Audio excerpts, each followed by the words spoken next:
Alors, démonstration de la propriété 4, enfin plutôt trois propriétés. Alors d'abord, valeur absolue, à partir de la définition de la valeur absolue. D'abord, valeur absolue de x est toujours positif. Alors on a effectivement deux cas. Si x est positif, alors valeur absolue de x est égale à x. C'est la définition même de la valeur absolue. Et comme x est positif, la valeur absolue est positive. Si x est négatif, alors la valeur absolue par définition c'est moins x. Alors si x est négatif, l'opposé d'un nombre négatif est positif. Et donc on trouve bien que la valeur absolue de x, dans tous les cas, quel que soit x, est positif.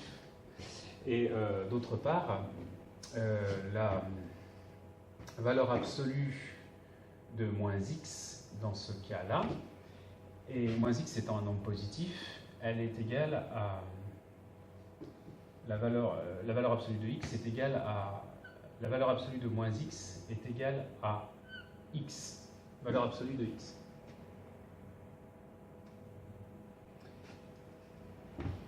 Dans ce cas,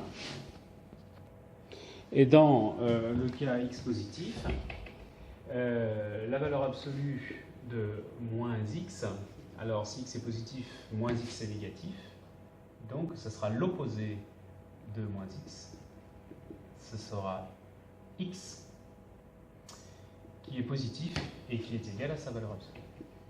Donc on a la propriété 2. Ici on a démontré 1 et 2.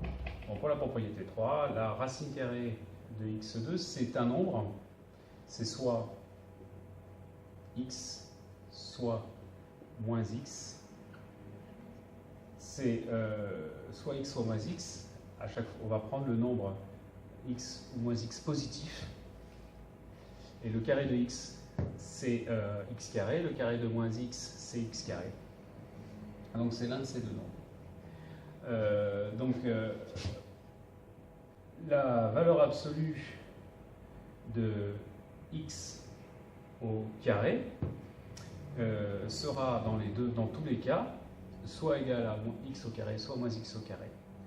C'est-à-dire que dans les deux cas, ça sera égal à x2. Et donc, on a une solution à notre problème, c'est-à-dire qu'on cherche le nombre positif tel que son carré est égal à x2. Et c'est toujours, dans les deux cas, valeur absolue de x. Alors, la rédaction propre est ici. Démonstration de la propriété 4.